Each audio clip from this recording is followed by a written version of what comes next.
আশা করি বুঝতে পেরেছেন। এবার সংক্ষেপে আরেকটি বিষয় বলবো, সেটা হচ্ছে শ্রমিকের অধিকার। আজকে আমি যেমন আমার শ্রম বিনিয়োগ করছি, সরকারের অধীনে থেকে আমি কাজ করছি, ঠিক প্রত্যেক ব্যক্তি তার নিজ নিজ জায়গা থেকে শ্রম বিনিয়োগ করে যেই উপার্জনটা আপনি করছেন জীবিকা নির্বাহের জন্য, আপনি মনে করতে হবে আপনি প্রত্যক্ষ পরোক্ষভাবে আপনি একজন শ্রমিক। এই জন্যই তো আমরা বলি, আমরা যারা সরকারের কাজের সাথে যুক্ত, আমরা প্রজাতন্ত্রের কর্মচারী। তো একজন কর্মচারীর জন্য তার যিনি দায়িত্বশীল আছেন তার কাছে কি কি অধিকার রাখেন, তিনি কি করবেন শ্রমিকের জন্য, সে প্রসঙ্গে আগে বলার চেষ্টা করি। প্রথমত হলো তার সাধ্যের অতিরিক্ত কোনো কিছু তার উপর চাপিয়ে দেওয়া যাবে না। যদি আপনি আপনার অধীনস্থ কোনো ব্যক্তির উপরে সাধ্যের বাহিরে চাপিয়ে দেন, কিয়ামতের মাঠে আল্লাহ রাসূল সাল্লাল্লাহু আলাইহি সাল্লাম নিজেই আপনার বিরুদ্ধে মামলা দায়ের করবেন। এটা করা যাবে না। মুসা আলাইহিস সালাতু ওয়াস সালামকে শুআইব আলাইহিস সালাতু ওয়াস সালাম যখন শ্রমিক হিসাবে নিয়োগ করলেন, আপনারা জানেন শুআইব আলাইহিস সালাম মুসা আলাইহিস সালামকে শ্রমিক হিসাবে নিয়োগ করে কি বললেন, ওয়ামা উরিদু আন আশুক্কা আলাইকা, আমি তোমাকে যে শ্রমিক হিসাবে নিয়োগ করলাম, এই শ্রম বিনিয়োগ যে তুমি করছো, তুমি মনে রেখো আমি তোমার উপরে কষ্টকর কোনো কিছু করতে চাই না। সুতরাং অধীনস্থদের উপরে কষ্টকর কোনো কাজ চাপিয়ে দেওয়া যাবে না, এটা তার অধিকার। অধিকার নষ্ট হবে যদি আপনি অতিরিক্ত কোনো কিছু চাপিয়ে দেন। আপনার সাথে যে কমিটমেন্ট আছে সে কমিটমেন্টটাই শুধুমাত্র আপনি তার থেকে চাইতে পারেন। অতিরিক্ত কোনো কিছু কাজ তার উপর চাপিয়ে দিলে তার সাথে বোঝাপড়ার সমন্বয় করে অতিরিক্ত সুবিধা দিয়েই আপনাকে করতে হবে, যদি সে সম্মত হয়। দ্বিতীয় অধিকার হলো তার জন্য উপযুক্ত পারিশ্রমিক আপনি নির্ধারণ করতে হবে। যেন তেনভাবে সুযোগ পাইছেন যে সকাল থেকে সন্ধ্যা পর্যন্ত তাকে খাটাবেন, আর মনে করছেন তাকে নিয়ে কে, আমি তো তাকে এনে আশ্রয় দিয়েছি, কমপক্ষে খাবারটা তো দিই আর থাকার ব্যবস্থা তো করে দিলাম, আপনি হচ্ছেন একজন জালিম। আপনি মনে করতে হবে সেই রাস্তায় ঘোরাফেরা করছে, কাজ করে না, সেই সুযোগটাকে কাজে লাগিয়ে আপনি আপনার বাড়িতে শ্রমিক হিসাবে নিয়োগ দিয়ে কোনো পারিশ্রমিক না দিয়ে এভাবে আপনি করতে পারবেন না। এটা ইসলাম আপনাকে সুযোগ দেয়নি।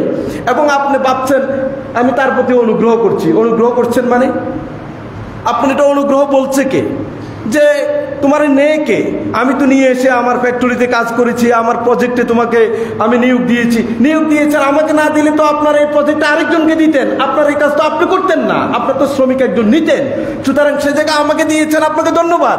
তাই বলে তো আপনি আমার পারিশ্রমিকের উপরে হাত দিতে পারেন না। আপনি জালিম হিসেবে আল্লাহর দরবারে উঠবেন, এটা মনে রাখবেন। আবার আমরা যারা মালিক পক্ষ আছি, আমাদের একটা বদ স্বভাব আছে, আমরা মনে করি অল্প কিছু দিলে আরো অনেক দিয়েছি, আর অন্য জায়গায় যাই দেখুক না কি পায়, দেখবো রাস্তায় ঘুরবে, কে তাকে চাকরি দেয় সেটা ভিন্ন কথা, আমি রাস্তায় ঘুরে খাবো, কিন্তু তখন তো আমি শ্রমিক না। যখন আপনার অধীনে রয়েছি তখন আমার এই শ্রমের মূল্য দিয়ে আপনাকে রাখতে হবে। আপনি আমাকে কি অনুগ্রহ করছেন? এই চিন্তা চেতনা লালন করা ইসলাম বহির্ভূত কাজ। আল্লাহ তাআলা পবিত্র কোরআনে সেই কথাই বললেন, ওয়ালা তাবখাসুন নাস আশিয়াআহুম, তোমরা মানুষদের অধিকার শ্রমের মধ্যে কমতি করিও না, শ্রমের পারিশ্রমিক দেওয়ার ব্যাপারে ত্রুটি করো না, বুঝাপড়া করে নিতে হবে। 3 নম্বর অধিকার হলো দাফুল উজরা, তার পারিশ্রমিক যথাসময়ে ওয়াদাবদ্ধ যেভাবে আছেন সেভাবে আপনি দিবেন, তার গাম শুকানোর আগে দেওয়ার চেষ্টা করবেন। কারণ কিয়ামতের মাঠে স্বয়ং আল্লাহ রাব্বুল আলামিন হাদিসে কুদসিতে বলছেন, 3 জনের বিরুদ্ধে আমি নিজেই মামলায় লড়তে থাকবো, বিচারক আল্লাহ নিজে, মামলা তিনি নিজে করবেন। 3 জনের একজন হলো যে ওয়ারাজুলুন ইস্তাজারা আজিরান ফাস্তাওফা মিনহু ওয়া লাম ইউতি আজরা, কোন শ্রমিককে আপনি কাজের জন্য নিয়ে তার কাজ যথাযথভাবে আপনারটা আদায় করে নিছেন, কিন্তু তার পারিশ্রমিক দেন না ঠিকভাবে, আপনার বিরুদ্ধে আমার বিরুদ্ধে স্বয়ং রব্বুল আলামিন মামলা দায়ের করবেন। মামলা সে কোর্টের আবার বিচার তিনিই করবেন। কি ভয়াবহ অবস্থা চিন্তা করে দেখুন। 4 নম্বর যে শ্রমিকের অধিকার, এই শ্রমিকের উপরে তার উজরা দেওয়ার ব্যাপারে টাল বাহানা করা যাবে না। বর্তমান মিল কারখানা, ইন্ডাস্ট্রি, প্রজেক্ট, প্রকল্পগুলিতে আমরা দেখি শ্রমিকরা অধিকারের জন্য রাস্তায় নেমে তারা ভাঙচুর করে। কেন ভাঙচুর করতে হবে? ঈদ আসলে তাদের বোনাস না দিয়ে ছুটি দিয়ে দেওয়া হয়। ইসলাম এই অধিকার 1400 বছর আগে সম্পাদন করে দিয়েছেন, সম্পন্ন করেছেন। আজকে নতুন করে সেইগুলি আমাদেরকে অন্য কেউ শিখিয়ে দিবেন, ব্যাপারটা এমন হওয়ার কোনো প্রয়োজন নেই। এর পরবর্তী অধিকার হলো তাদের সাথে ভালো ব্যবহার করা। এটার অভাব চরম পর্যায়ে। অধীনস্থদের প্রতি, শ্রমিকদের প্রতি দুর্ব্যবহার। মিল কারখানাগুলিতে দেখি বসরা অধীনস্থদেরকে কি পরিমাণ গালিগালাজ করে, তার বাপদাদা 14 গোষ্ঠী সহকারে। ভাবতে অবাক লাগে। শুধু মিল কারখানা কেন, কি আলেম বলবেন আর কি সাধারণ মানুষ বলবেন, যেই মালিকের ভূমিকা উত্তীর্ণ হয়েছে সে যেন মনে হয় এক রাজকীয় অবস্থায় চলে গিয়েছে, অধীনস্থদেরকে মানুষ মনে করে না। তার ন্যূনতম কোনো অধিকার আছে সেটা নিয়ে কোনো সে বাবার চিন্তাই করে না। অথচ রাসূল সাল্লাল্লাহু আলাইহি ওয়াসাল্লাম তিনি বললেন, মাতলুল গানি জুলমুন, ধনীদের মালিক পক্ষের তাল বাহানা করা, তাদের পারিশ্রমিক নিয়ে, তাদের অধিকার নিয়ে, এটা একটা জুলুম। সুতরাং আপনি জালেম, ওই শ্রমিক হলো মাজলুম। তার পরবর্তী অধিকার হলো সে অসুস্থ হলে, কোনো সমস্যা হলে তাকে সুযোগ সুবিধা দেওয়া, ছুটি দেওয়া। এ প্রসঙ্গে রাসূল সাল্লাল্লাহু আলাইহি ওয়াসাল্লাম বলেন, মা খাফাফতা আন খাদিমিকা মিন আমালি কানা লাকা আজরান ফি মাওয়াজিনিক। আপনি যদি আপনার শ্রমিকের উপর থেকে কোনো কাজকে হালকা করে দেন, হালকা, সে চেয়েছে ছুটি, তার ওয়াইফ অসুস্থ, আপনি বললেন তোমার বছরে 20 দিন সিএল নেওয়ার মতো সুযোগ আছে, 20 দিন শেষ, সুতরাং এখন তোমার ছুটি হবে না, তোমার বউ মরবে না বাঁচবে ওইটা আমার দেখা দরকার নেই। রাসূল সাল্লাল্লাহু আলাইহি সাল্লাম বললেন, কেউ যদি এই লোকটার প্রতি, অধীনস্থ শ্রমিকের প্রতি দয়া করে, তাহলে কিয়ামতের মাঠে যখন ওই লোকটা জালিম হিসেবে উঠার কথা, তখন তার আমলনামায়, মিজানের পাল্লায় তাকে অনেক বেশি পরিমাণ সওয়াব দিয়ে মিজানের পাল্লায় তাকে উঠানো হবে। সুবহানাল্লাহ। সামান্য একটু কাজ করে অনেক সওয়াব পাওয়া যায়। তার পরবর্তীতে হলো শ্রমিকদেরকে গালিগালাজ করা, মারধর করা। এটা তো নিত্যদিনের কাজ। বাসা বাড়িতে যারা কাজের লোক আছে, বুয়া আছে, মিল কারখানায় অধীনস্থ, সব জায়গায় মারামারি, গালাগালি। এটা হচ্ছে মনে হয় যেন মালিকের অধিকার শ্রমিকদেরকে গালি দেয়া, আর শ্রমিকের অধিকার মালিক থেকে কটু কথাগুলি শুনে নেয়া। আল্লাহ তাআলা আমাদেরকে এই গজব থেকে বাঁচাক। দেখেন, একটা হাদিস বলবো, সময় তো শেষ। আবু মাসউদ রাদিয়াল্লাহু তাআলা আনহু থেকে বর্ণিত, তিনি বললেন, একদিন আমি আমার অধীনস্থ শ্রমিককে একটা মাইর দিছি, চড় দিয়েছি, থাপ্পড় দিয়েছি। পিছন দিক থেকে আমি একটা আওয়াজ শুনলাম।